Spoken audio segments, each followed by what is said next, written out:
Well, it's my considerable pleasure to introduce you to Dr. Suzanne Shipley. But before I do, I know she's joined by a very special person in her life. And if he's standing and wave, Mr. Randy Wadsworth, it's her husband.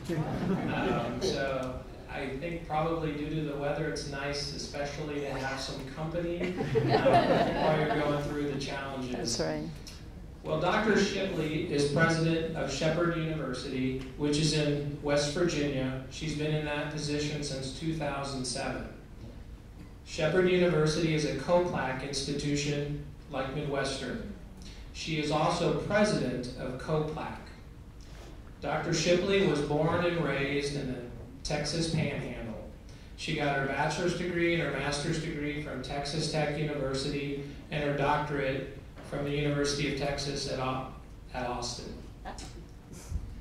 Could have said Arlington, could have said Austin. She began her academic career at the University of Cincinnati in Ohio. She spent time in Arizona, Maryland, and then moved to West Virginia. This is the problem with following somebody who's a lot taller. Trying to get the microphone just right. I'm sure you will. We have asked Dr. Shipley to share some information with us, one of which is why she's interested in becoming president of Midwestern State University, and she'll have some additional comments, at which time, as Dr. Carlston mentioned, we'll open the floor for questions. If you can only imagine the last couple of days for Dr. Shipley, and it's my understanding that not only was Sunday a very long travel day, but she arrived in some very wet clothes. Thankfully, she stuck with us and through this, and it is my extreme pleasure to welcome Dr. Shipley. Let's please give her our best.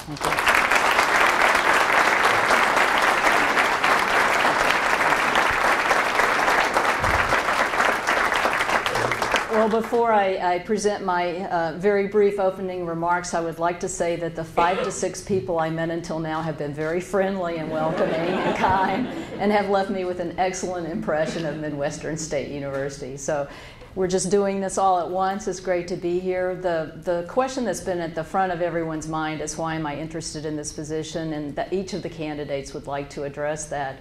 So I'd just like to say that you're a leader among COPLAC institutions, and COPLAC is the Council of Public Liberal Arts Universities, and we're a set of 28 public universities that really function like private universities. We have an intense interest in the student experience. We have very individualized approaches to students.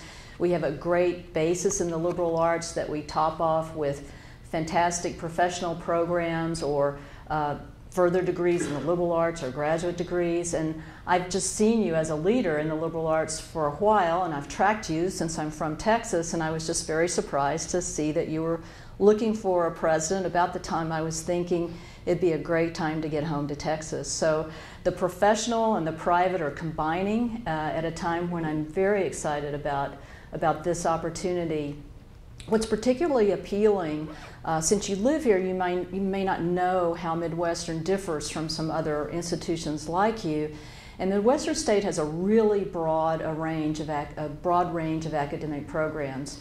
You go from the basic liberal arts through the medical professions, through engineering, and you have so many strengths in accreditation. Your business schools, your schools of fine art are really well accredited, and so you've already reached a really great academic point. And you're also at a time where you're really paying attention to the student experience. There's exciting news on the residence hall front. Your athletics are strong, and you're financially stable. And the world of higher education is a pretty uncertain world right now. So if you want to look for a presidency, it's important to go to someplace really strong. And then it's all tied up with a bow as a gift in that it's in Wichita Falls, and we know that this is a great area to be in. You're near metropolitan centers, but you can offer a more personal environment that's a safe environment. So you just have everything going for you in a very competitive higher education marketplace. And I just hope after we answer some questions and you get to know me a little bit better today, you'll see the fit that I see between Midwestern State and me. So I'd be happy to take any questions you have today. Within reason. My husband's in the room. Thank you. I would like to point out that my husband bravely brought us from the airport between 3 and 7 Sunday night, and so I want to give him an extra thank you, Randy. Dr. Shipley, welcome to, can everybody hear me? No. Is this not on? Does it need to be turned on?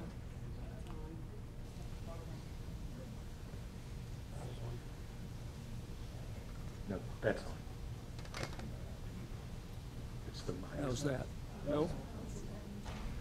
Well, I'll try to speak Want loudly. my microphone? It's not mine. That easy. That's what happens when you're a dilettante, and you know a little about a lot of things, but not very much about everything. Welcome to Wichita Falls and Midwestern State, Dr. Shipley. I have a kind of a strange question to ask, and I hope that you'll forgive me, but by any chance do you have a brother named Wesley? Oh, yeah. How did that happen? Did my brother put you up to something? Not at all. You will probably remember me. My name is Robert McBroom. Oh, no, you're Bob McBroom. Oh, my God. This is my first boyfriend. He didn't know.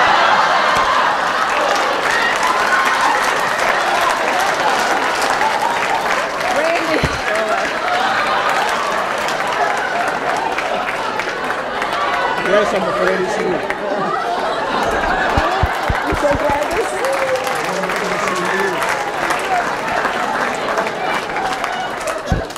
you. What are you doing now? Well, for all of you here, I am a physician in town. I have a practice in infectious disease and molecular microbiology. I attended high school with Dr. Shipley at Monterey. She graduated a year behind me, and I've known her for over 40 years. But I think that I can heartily endorse her leadership abilities, and I know that she is more than capable of carrying out the academic and all of the educational aims of Midwestern State University. So I heartily endorse her application. And furthermore, I know for a fact that she's much smarter than I am. So it's good to see you again after all these years.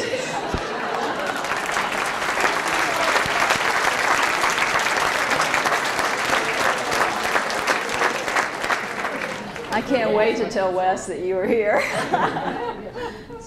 So can we finish now? Is that it? We're done.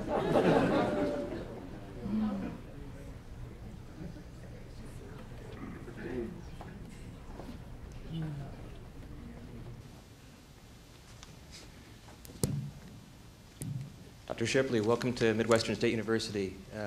My name is Nathan Junn. I'm the Associate Professor of Philosophy and Philosophy Program Coordinator. And on a personal note, I just wanted to say quickly that I really appreciate your scholarship on the Holocaust. I'm teaching a Jewish philosophy course this semester, and I've taught philosophy and the Holocaust in the past. So my question, many of us feel that MSU has not done enough to realize itself as a genuine liberal arts institution. If you were president, what would you do to advance our liberal arts mission and to elevate the status of the liberal arts and humanities on campus? When the deans, I did get to meet with the deans yesterday, so they were kind enough to come in the weather, and we talked about this a bit. And the best thing you can do to make sure there's a grounding in the liberal arts is to look at your curriculum, not just for that little general studies core, but ask yourself, do I have an introductory experience or the bookend of a capstone, or do I need writing across the curriculum? So if you're serious about the liberal arts preparation of your students, you need to ask yourself, what kind of institution am I? What kind of students do I educate, and what will be the best approaches to those? So we did that study, and we already had a first-year experience, but what we've gotten really serious about are capstone experiences. And that's primarily because parents and students today are very interested in life after the degree, and they want to have some measure of guarantee of professional success. And so our capstone experience is a better way to launch a student from the academic experience into the profession with kind of a refreshing moment of how the liberal arts will continue throughout their life. So I think there's no one way to do this, but it all rests within your curriculum and, of course, in your extracurricular programs, but within the curriculum is the answer to the liberal arts focus for your students. Thank you. How are you doing, Dr. Shipley? My name is Clayton Brown. I'm a junior mechanical engineering major. It's tough to fall short, people. Anyways, I'm a junior mechanical engineering major here, and I have a question about student life. And it's, do you think an enhanced Greek life program would increase Midwestern State's retention rate above 70%, which is our goal?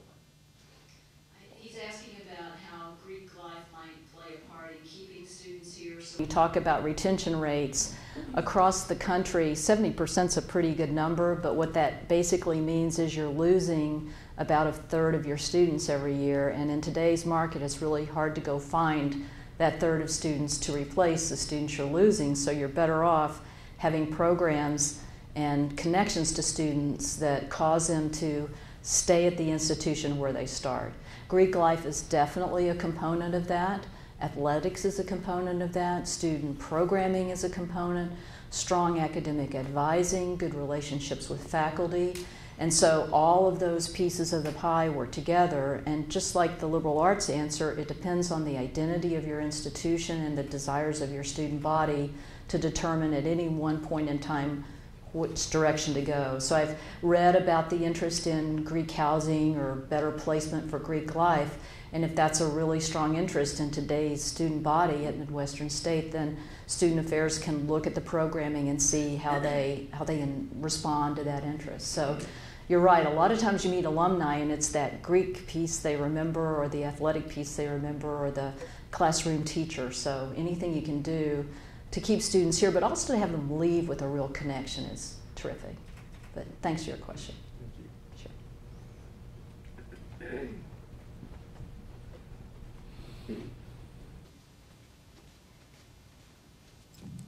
Dr. Shipley, Renette Halverson from the search committee.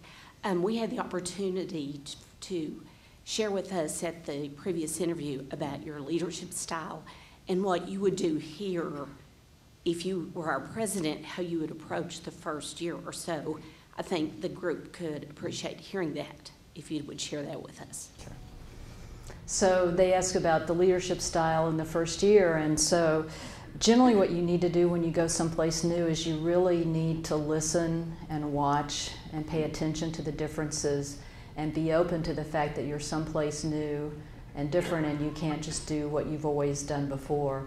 I had a vehicle for that when I became president of Shepherd that I would think about employing again, which is a stakeholder survey. And you basically get an electronic survey out to every constituent, whether it's alumni, community, student, faculty, staff, and just ask a couple of very basic questions like, what strengths do you think Midwestern State has? What's the potential? What are some of the barriers?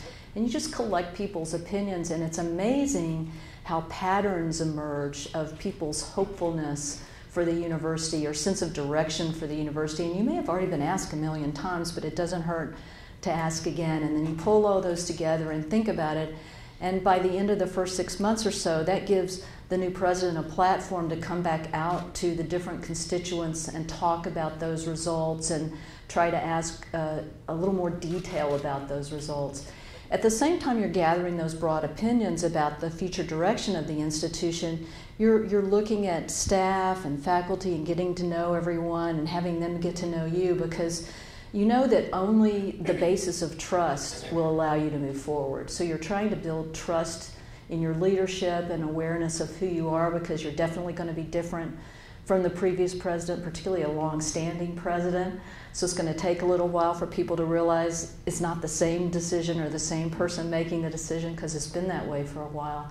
So you really just need 6 to 9 months for people to get used to the change and you to get to know the institution, and that's primarily what I do. And people get a little impatient and say, where's our vision, where's our direction? But it's not really, I don't believe it's fair to come in with a ready-made direction until you get to know the place.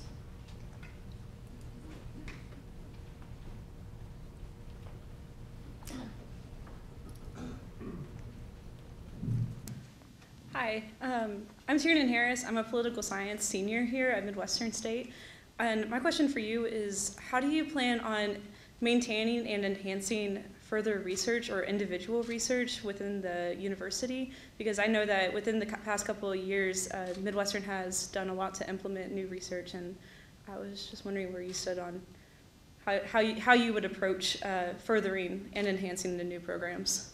Great. I just talked with the board about that, and I was one of the things I was most attracted by is your new initiative called Eureka. Well, it sounds new to me. Eureka and You Grow, and that's an initiative to encourage students to do what we call undergraduate research, and undergraduate research is what's called a high-impact practice, and a high-impact practice means that you're experiencing learning in a very applied and personal and meaningful way.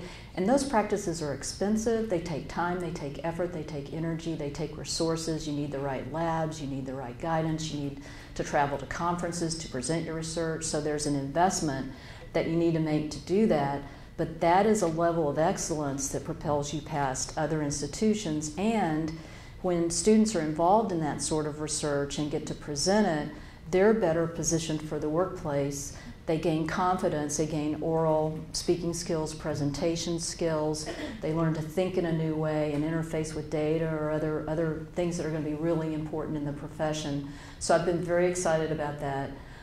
There is a company the university is working with right now called McAllister and Quinn, and that company is helping the university also support faculty-centered research. And we had a very good track record with that company also. You just need help. You don't do this on your own. You need help writing grant proposals. And many of those proposals can help students move forward too. I've heard you just received your first NSF grant, an SDEM grant, and that means that federal funding will come to Midwestern State so that students can pursue research venues that they could never do before. So you're already making great progress in that regard. Can you tell the students like that? Yes, I'm part of the Model UN team here on campus, and I know that within my team we also have a lot of individual research going on, especially with the Eureka program. Great. It's been good. Thank you. We have some shy people in this room. Not a faculty or a staff, but an interested community member. I'm wondering, you spoke of direction and vision. It appears to the community that there's a debate going on within the university whether to kind of maintain where they are or join a state system such as Tech or North Texas or A&M. I'm wondering which of those, if you know anything about the argument yet, would you tend to support?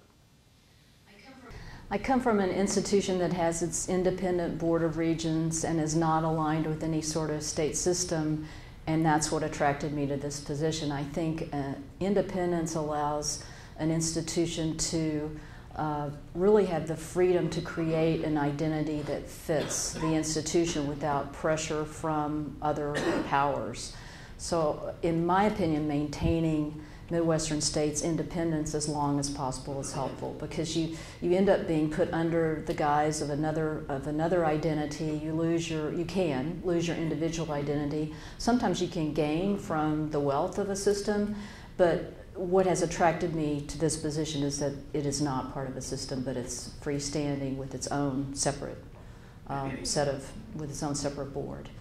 You can be a little bit vulnerable because I've heard since I've been here that Texas is becoming more interested in strengthening the research agenda and creating more Research One institutions or making the existing Research One institutions stronger. So when you're not of that ilk, you can see funding go to those institutions and not to you. And what you probably have to do is position yourself to provide those institutions with the best possible graduates to enter their research programs and graduate programs. And you can do things like a partner program where you provide people for medical school or you provide people for PhDs in a pathway program to strengthen your relationship with those. So I think there are many ways to benefit from systems without being a part of them and maintaining your independence.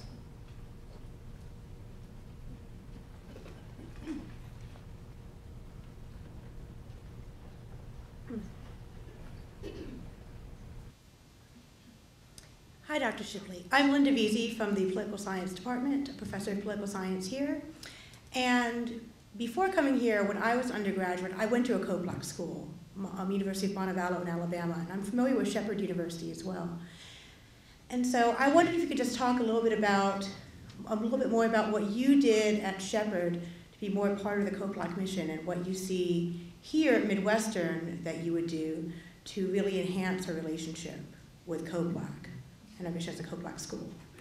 We entered COPLAC the year after you, and it was the second year of my presidency. So when I arrived at Shepherd, nobody had even heard of COPLAC, and I looked at Shepherd, I said, you look a lot like a COPLAC school. And so we applied and were accepted, and we have just been really proud of that because not everybody can be a COPLAC school, and there's usually not more than one per state, and so you're immediately distinguished as a type of school that has a series of partners that you can compare best practices with.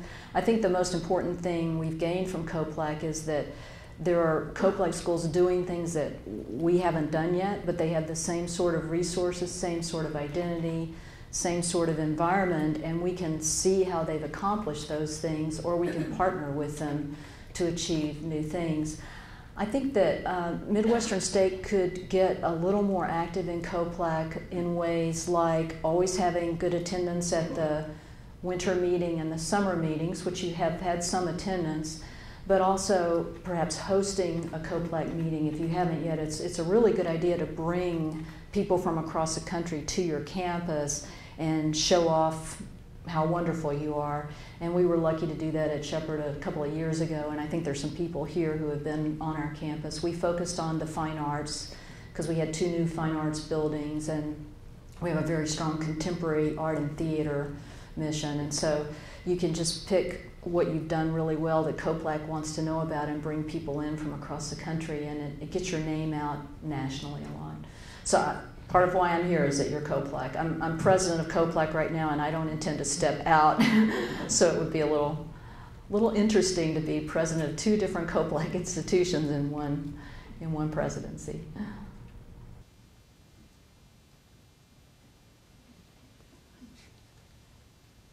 Welcome again. Michael Mills. I'm currently serving as the Director of Housing and Dining Services, but will soon be transitioning to the study abroad role.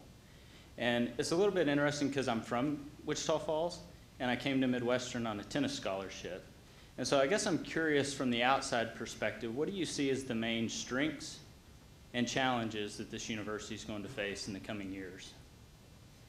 I think the strengths and challenges are really aligned. I think a lot of it is about reputation and being able to get the broader higher education market aware of what you offer, because it is very competitive, and North Texas or Arlington is out there, and you have, even in this region, you have to really work to get into the Metroplex. You have to work to hold interest in Wichita Falls for the families who are here in the area around Wichita Falls. So I think that one thing you've done that's exceptional is you have very current academic programs, and you seem to have a culture of introducing programs at the right time and being really responsive to what today is expecting of your graduates, and that is not easy to do. So I really admire the contemporary nature of your curriculum, because that is really the product we're offering, the higher education marketplace.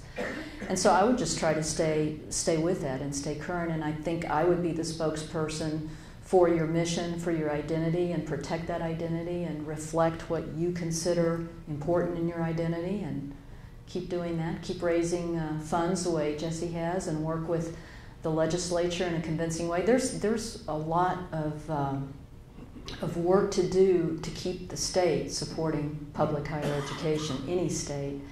And there is more federal attention to every university. There's more public attention to things that happen on university campuses. So there's a lot to do to protect the image that you've worked so hard to create, and I would consider that my assignment.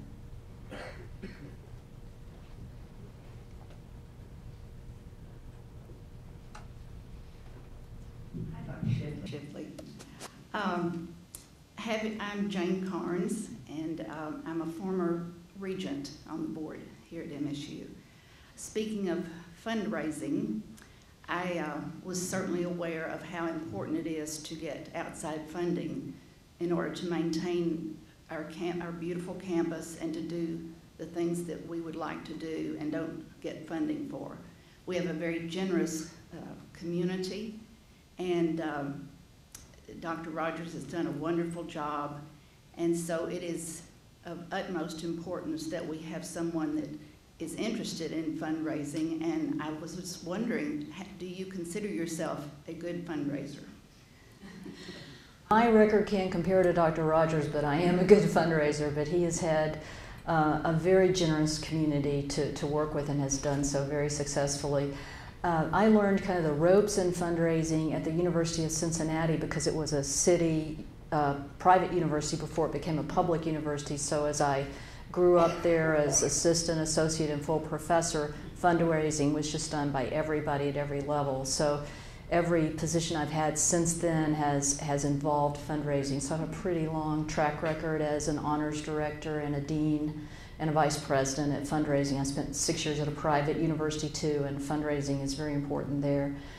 At Shepherd, we launched our first comprehensive campaign the second year of my presidency, and we exceeded our goal in a shorter amount of time. So I don't have any trouble asking people for money. I think what I'm best at in fundraising is creating a systematic approach to fundraising that fits a plan. So you have a fantastic new master plan, you have a strategic plan, you have directions already in place. My job would be to come in and match a donor profile to the types of things you've already listed as important and make the relationships work with those different donors and see if that fits their dreams for their future too. So there's so much already in place. The question is, where does it match the generosity in place, and how does it reflect the planning already happening? And fundraising undergirds that planning and makes it happen. I think what's really interesting about Midwestern State is that you have had such donor interest in your academic program. That's more likely seen at a really large institution. So it's just amazing that you have so many named colleges, that you have named programs, that you have named buildings. So the foundation is set for greater progress, and I'd be honored to continue that progress. I'm still amazed that Bob McBroom is in this room. I'm not going to be getting over that for a long time. Yes. All right. I'm Aisha Siddiqui. I'm a professor or assistant professor in psychology. One of the things I really like about this school is its willingness to bring in international students and enhance diversity issues. And so I want to know where you stand in upholding those values and really furthering that mission.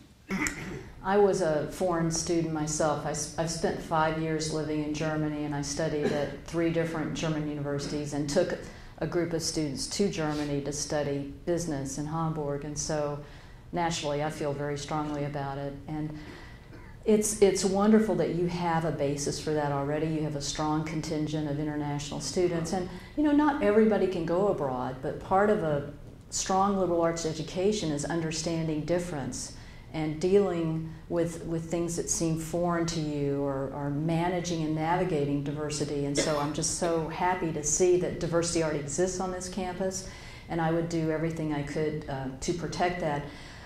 If a student has resource challenges, and most of ours in West Virginia do, we found that one of the simplest ways to introduce an American student to a foreign experience is to encourage a short-term study abroad opportunity, where you just go abroad for a little while and you get academic credit for it, and you're with fellow students, and it's targeted for 8 to 10 days.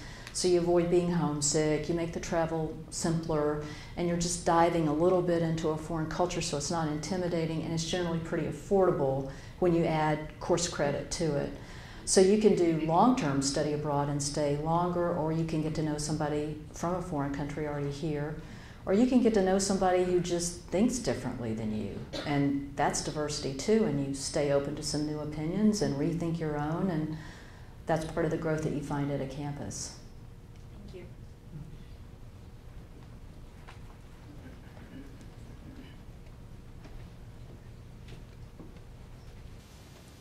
you.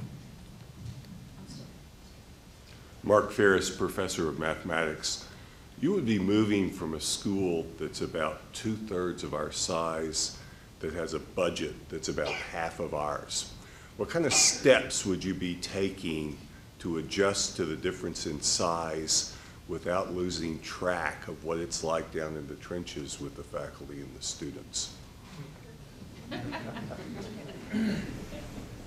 Wow. So you had a lot of information in that question. Let me unpack it a little bit and come back up if I don't answer your question. I'm not trying to avoid it. I'm trying to think through it because it is a little more complex.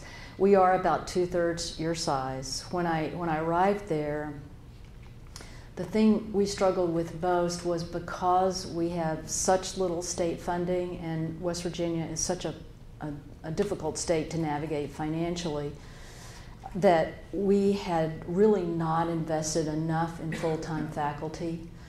And so we hired about 16 new positions while I was there, and we did that through just careful planning, and we were in some pretty good times. When everybody else went through the economic downturn, West Virginia didn't. It's a coal economy, coal stayed stable. West Virginia started hitting tough economic times about 3 years ago, so now we're struggling a bit. And what I learned from that is that you need to be cautious with your investments, and that the number one priority, in my experience, is salary. Because without competitive salaries for faculty and staff, you can't attract good people, you can't maintain, and you can't reward people. So we have seen salaries falter in the past few years, and it's definitely negatively impacted morale. And I've learned from that even if you think you want more positions or more buildings or more programming, you cannot do it at the price of salary. So, for instance, if you add a building, you have to add a certain percentage of funding to your operational budget for depreciation. That's operational money you don't have for salary. If you run into tough times, you don't want to raise tuition on students who are already struggling to pay. So you want to make progress in a measured way that protects the stability for salaries. And salary stability means really watching for compression. I was so gratified to hear that you've added a raise at the full professor promotion, and that has been well received. And so when you get to the senior levels, people who started at much lower salaries than the people who are coming in now and have stayed at lower salaries, at some point you have to thank them for their investment in the time and the shaping of the institution. And yet we have really tough compression in higher education because it's hard to hire new people if you don't have competitive salaries. So I would just say part of being in the trenches is being satisfied to work someplace. You've got beautiful facilities, well maintained, that's satisfying. You have good students who work hard, that's satisfying. You have a good reputation, you haven't had furloughs, you've had stability. And I'd say I would, from my immediate previous experience, would be most sensitive to the salary issue. Does that answer all your questions, some of your questions? The last thing I'll say is where we're at right now, because the budget is probably not, the state support's not going to go back up. We are not getting help with salaries. We're not getting help with buildings. We're really looking for revenue opportunities that we've never thought of before. So we are greatly enhancing our summer programming. We put most of our summer courses online because many of our students go home and work, but they want the professors that they like from Shepherd, so they'll take online classes. That allows us, with the campus a little quieter in the summer, to add camps and to add camps for people that might consider the university in their future, or to create programming for corporations that might need the space.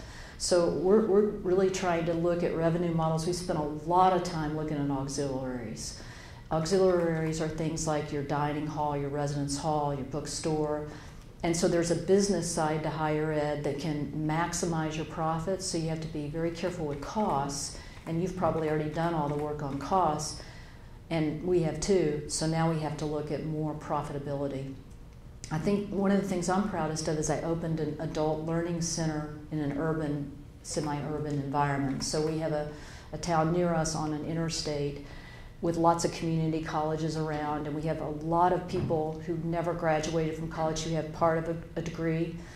And there's a burgeoning number of transfer students in the American higher ed population. So we created an opportunity that doesn't require somebody to come to a primarily undergraduate residential campus. And there we offer adult completion degrees and graduate degrees, and we've seen a really great response to that. So I think you have to have the courage to examine new markets, but you want to make sure that anything you do fits your mission. And that takes a while to have that conversation. It took us a couple of years talking about this new outreach, and we were very open about nobody had to be engaged who didn't want to be engaged, so people volunteered to put their programs in it. So there's a lot of conversation that goes around with any new revenue model like that, but it's worth studying, and you have to, in today's market, you have to be independent because you're probably not going to see a lot of growing state support. I hope I'm wrong, but I don't think it's going to happen. Does that answer your question? Thank you. You're welcome. I have a traveling mic, but I don't think it's working. That's why I'm staying glued to the podium. So, which side? Hi, Dr. Shipley. I'm Paul Guthrie, Associate Professor of Psychology, and more to the point, right this second, Faculty Athletics Representative. And what? Faculty Athletics Representative. So I was wondering if you could share with us some of your views about intercollegiate athletics, the role that you see that playing in university life, and your experience in dealing with those issues. Thank you. I played tennis badly at Texas Tech. I was not a Division I competitive tennis player. Back when I did that, there really wasn't a NCAA Division I for women, but I did work out with the team, and I still play today. And I've had a lot to do with athletics as a spectator and as a supporter. I think it's like Greek life and other parts of student programming. Athletics can really make a student feel at home and can give a student a family to attach to within the broader university community. You need to just guard that it doesn't subvert their academic experience. And so we have very many ways of researching how well students are doing academically and how that aligns with their athletic activity. And you'll often find that students who are in athletics have better retention and can have better grades than students who aren't, because they've got coaches and others pressuring them to come to study hall or do their work. And they've got coaches monitoring their midterm grades, and they have performance quotas that they have to reach. And often a student will find an identity within athletics and a leadership role within athletics that transfers then to other activities. So you'll see a leader on the court or field also be a leader in a student group of some kind. So I've been a big proponent of athletics. I was happy to see you've got some winning teams. We've had some winning teams, and it's a whole lot more fun to win than to lose. We did change athletic conferences, so I understand how important an athletic conference is. You don't, being a German professor, you really don't spend a lot of time thinking about that, but we had to leave one conference and start another because we just didn't have the level of competition we wanted. We wanted a better experience for our students. We'd go to a game and they had too few players to compete, or the facilities were bad. And so the conference is really important because you want your student athletes to get the best possible experience as they compete. So it sounds like the Lone Star Conference has had a little bit of a bumpy road, and they're heading back toward a more solid footing for your students. I'm a professor of sociology, Beth Stiles, and it's my experience that we often have students come to college who are not really well prepared for college level work. And I especially see that in the large introductory classes. What sort of plans would you like to see put in place to help with students who do come to college and are not prepared for college level work? So when you think about student preparation for college work, sometimes it's a lack of academic preparation, but sometimes it's just a navigational skill where students have been in high schools and they get up and they go to one class and another with a whole group, and they don't know how to navigate the choices on a college campus of appearing at a certain time for a certain class. They may not know how to navigate a syllabus. They haven't seen one. They don't understand when a test is or assignments, and as a professor you talk about it, but it just doesn't translate. So sometimes preparation for an academic experience is really understanding the academic culture when you're new. And that's where your interest in a first-year experience is a really good way to go. Another way to support students is through really strong advising. But we found that the best way is early intervention. So things like midterm grades, and the other thing that helps a lot is we can, from our acceptance of students, we can tell what profiles lead to greater vulnerability. Sometimes it's socioeconomic, sometimes because you're first in your family, sometimes it's because you come in with low grades, sometimes because you come in with not all the classes you really need. And really targeting the vulnerable student populations with enhanced mentoring or advising is helpful. And the final thing that can happen, since we don't teach any sort of remedial credit means that you come in without credit, you take a course here, you don't get any credit for it, and often students like that lose their way and they get frustrated and they get impatient and they just leave. There is a way, though, to stretch courses out over 2 semesters. So if you have certain courses where there's a high degree of failure, let's say intro biology or a math or even an English, you can actually slow that down and maybe do 2 credits and 2 credits or something else to where the students have a little more time to digest. The problem there is it takes longer to graduate if you do that, but you'd rather have a student stay and be successful than rush through. I think it's an important message too. Across the country, people are talking about 15 to finish, and I think you've got the saying 15 for 4, and that basically means it's important to try to finish a degree in 4 years. It seems that the longer you take to finish a degree, the less likely it can be that you'll complete one. So completion is a part of that whole preparation.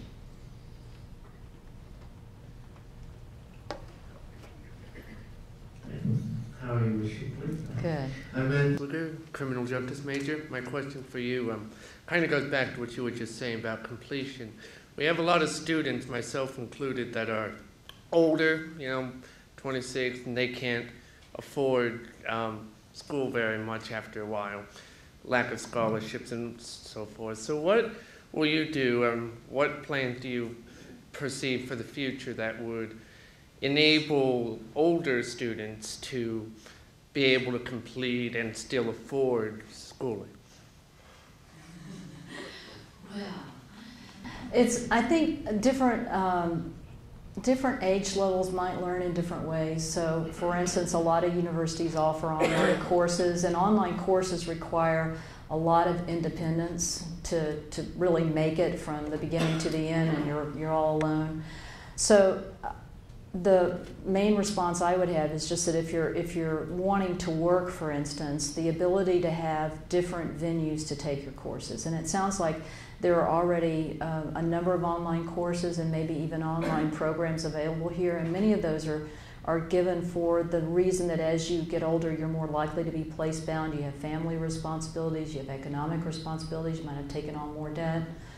And debt is a big piece of college affordability right now. So we have financial aid offices that really help a student understand the entire cost of a degree and might even help them understand how much they need to invest based on the career they choose to go into. But the best way to afford a college degree is to do it in a reasonable amount of time. So good advising, good course selection, an awareness of what your degree is going to entail will save you more money than spending a long time wandering through the curriculum. So every semester that you don't want to rush through your studies, but when you add a semester or another, you're tacking on another, say, $10,000 in costs, but you're also losing the opportunity to make money out in the workforce. So advising is just a really important piece, and helping students decide at the right point what their major should be so they don't go in too many directions. Some questioning is important, but smooth sailing is good. You have been trying to ask a question. Yes. Come on up here. Yes. Hello, Dr. Shipley. Hello. My name is Coleman Ridley. I'm a sophomore history major here. My question for you kind of ties in with what Dr. Guthrie was saying about athletics, but I'm more curious about traditions and what traditions were you maybe a part of at Shipley Shepherd. Shepherd. Yes, Excuse me, sorry. that's all right. Shepherd. And, I do get called Hello President Shepherd, and yes, it's okay. And what role do you see tradition playing in an undergraduate experience? That is a really super question, and I may disappoint you because my first two examples are not about students, but rather about the campus community. So we had what's called a Founders Day, and that's where you celebrate your founding. So you stop for a moment and you remember in 1871 somebody decided to place this university right here. And that had gone by the wayside, and as a part of our strategic planning initiative that we launched when I first got here, I was just surprised that faculty and staff wanted to bring it back. They wanted a Founders Day, and so we said, well, what do you want? And nobody knew, so we just decided, well, we'll do a parade, because we do parades at the drop of a hat in Shepherdstown. So we closed down the streets around campus, and the art students did floats, and people put on Shepherd gear, and the marching band came out, and we walked by the football field, and the football players joined us, and we just did a really fun 3 o'clock in the afternoon on a Friday celebratory parade, and we ended up at an outdoor amphitheater, and we served cake and ice cream, and we had 3 very, very short talks. One about the past, one about the future, one about the present, one about the future. I always do the present. And sometimes alumni will do the past and a student will do the future. And we just celebrated being Shepherd. And it really grew to mean a lot to people, and we're still doing it, and people have fun coming out of their offices at 3 o'clock on a Friday. Similarly, we had kind of lost the opportunity to celebrate emeritus faculty and staff. You know, when people aren't working in a place anymore, they might disappear, but they still really love the place. So we had a group of emeritus staff come forward and suggest an emeritus luncheon, and we initiated that for the first time this year. We had a great turnout, and people who had just retired a year ago showed up, or people who had been there 20 years ago showed up, and they got to see each other and talk about their grandkids or their kids, and see what I did a brief update on what's happening at Shepherd. So those are important pieces. In terms of student tradition, it's really great to have a vibrant homecoming and attach alumni to that homecoming. It's fun for students to be able to see that when they graduate, there'll be still a Midwestern State life for them and an MSU identity for them, that it does go on. And so I'm right with you. I think being able to celebrate your connections to this place are really important. Is there any one tradition you described to me that means a lot to you that's here already? I would say come up to the microphone. Yeah, thank you. I would say the homecoming parade is one that I guess hold especially dear. I think it's really. Is that in town or on campus? It's on campus. It's on campus. And so they just or their floats. Well, the homecoming parade, the students, we have torches and lit torches.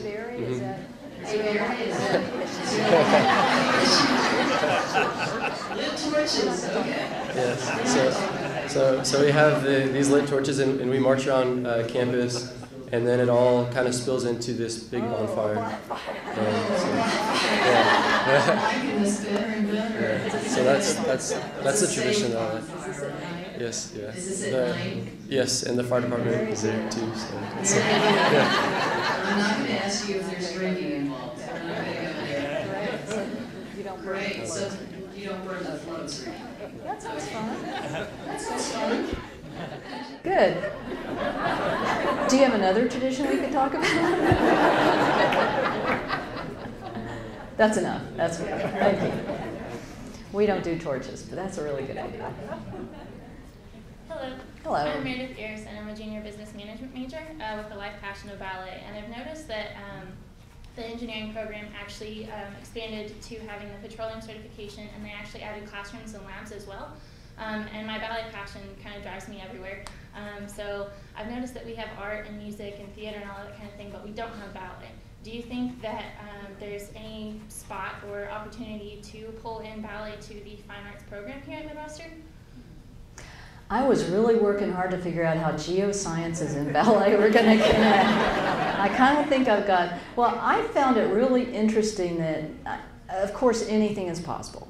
But I found it really interesting that there was a play called The Bandersnatch, is that right? Where the theater program actually partnered with the engineering and robotics program to create costumes for a really cool play that somebody wrote that's about Lewis Carroll's poem, The Jabberwocky. And that is exactly the type of neat thing that COPLAC institutions can do. They can take a far out idea and give students an opportunity they can't get anyplace else. So my first response to you would be, dance within other programs will be easier than dance alone. So I would look at your musical theater or other theater connections or other health and recreation connections, and then growing the interest in the program as you couple it with other things, because you have to be very strong to stand alone. And ballet alone is probably a pretty expensive and unusual thing. Yes, definitely, I would agree with that. But it would be even more unusual if you did it with geosciences. So it might be worth it. I was going to engineering reference because they have recently expanded. So I got it, yeah. So, but yes, that would be very interesting for sure to pull those together. But Yes. thank you. And Thank you. Good luck. yes, thank you very much.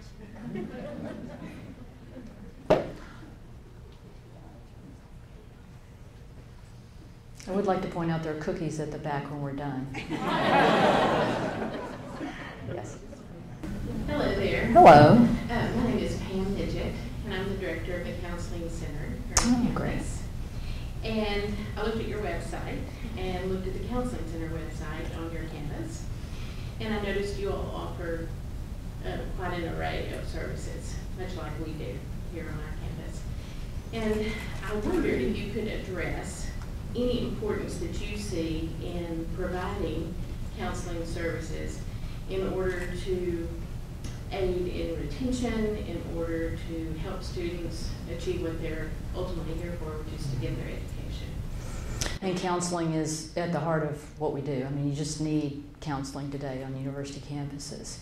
But I think the thing I've been the most excited about this year, you've probably all seen the national attention to interpersonal violence, and campuses everywhere are asking, what do we do with this when you have dates that go wrong, or you have drinking that leads to misconduct, or you have other misconduct that happens and people are deeply injured by it, and it can really derail an academic career. And counseling after the fact is the harder way to approach it. So our counseling staff mounted, in conjunction with the student affairs staff, an initiative that the students really defined, which is to stand up to interpersonal violence. And so oftentimes you can give students or help support students' own initiative between peers.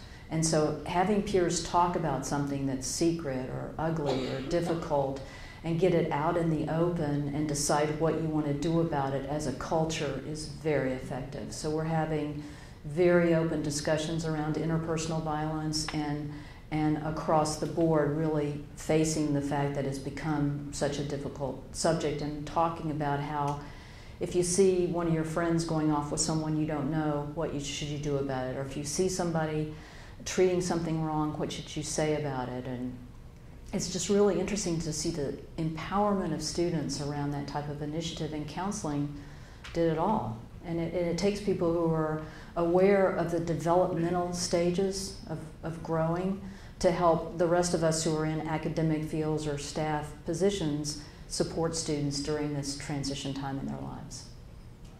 Thank you. Is this the last question before cookies? I know that you're probably very tired by now. I have 3 questions. You know, this has been the easiest interview ever. Go right ahead. You're my first group. Dr. Shipley, would you accept this pin and become an honorary Mustang? Yes, I was hoping somebody would give me a pin. Thank you. Thank you, thank you, thank you. So if I come here, do I get a Mustang? If Dr. Roger will sell you his. No, I want a live one. Thank you. You talked about traditions a moment ago and asked this young man what traditions were important to him. I've been on this campus for 47 years. I've taught 49 years. I've served 5 presidents, and I've been very lucky to have very good presidents. One of the challenges Dr. Rogers faced was when we changed our mascot from the Indians to the Mustangs. There were right. I heard about that. I would gather. I would believe that there are half Mustangs and half Indians in this room, because there are still several people that are smarting over the fact that we had to become Mustangs instead of Indians in order to compete in NCAA. So one of the things that we are dealing with is this idea of tradition, and Dr. Rogers and Dr. Rodriguez worked very hard to create school spirit. I'm very impressed by your response with the parade and involving the community, because this community does support this university. We also talked about retention a moment ago, and we have 70% retention, but one of the challenges that you will face as a president of this university is the fact that we are located 17 miles from the Oklahoma state line, and we have a military base here which provides several students who come for a semester or 2 or 3, and then their families are transferred out. The state of Texas penalizes Midwestern because of that retention rate. It's difficult to maintain that when you have a revolving population. And the third point I'd like to ask you to address is the campus carry law that's being debated in the legislature. So just 3 easy questions. Your response. Cookies. You know, we're all really, every state is dealing with the open carry law, and I'd say that I don't know, I would be interested to know what your campus police, I'll start with the last question and then we'll see if I can remember the others. I'd be interested to know what your campus police and community believes. I can say that on our campus we have appreciated the fact that we had the right to set our own standards for whether a weapon is allowed on campus or not. And it is the fact that we might lose that opportunity to determine our own identity that is disturbing us. So I don't want to say what my opinion is about guns or open carry or anything, but I would say that I'm a big proponent of being able to determine what's best for your own campus, and that's the dangers when that begins to erode and legislators make decisions about your campus identity, it becomes difficult. You know, in the mascot change, you've also had lots of school name changes, and so that's where a strong self-concept and a strong identity and a strong gratitude to the institution is important. And strong relationships are important. And so you're going to see changes. You're going to see buildings come and go. You're going to see names come and go and sports mascots come and go. But the question is, what experience are you offering students? What experience were you offered? What's this community like, and how can it be supported and continued? And what was your other question? About the retention rate being, the challenge of being located 17 miles from Oklahoma and having revolving military personnel transfer in and out. And a big question about those retention rates, and particularly graduation rates, is that they don't reflect the student populations that a lot of the regionals attract, which is we attract a transfer population, we attract a fluid population.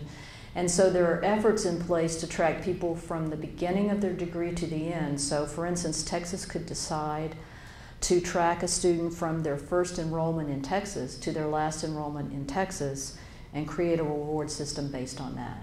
So completion doesn't become what institution the degree is completed, where the degree is completed, but that the degree is completed, and somehow you divide up the spoils. But that wouldn't help the military base because you're probably going to another place.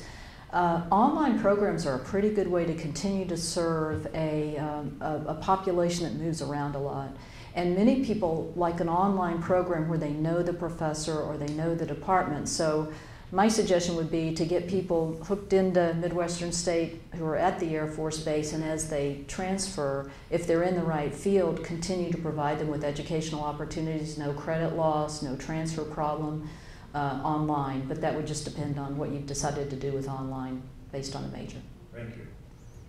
Thank you.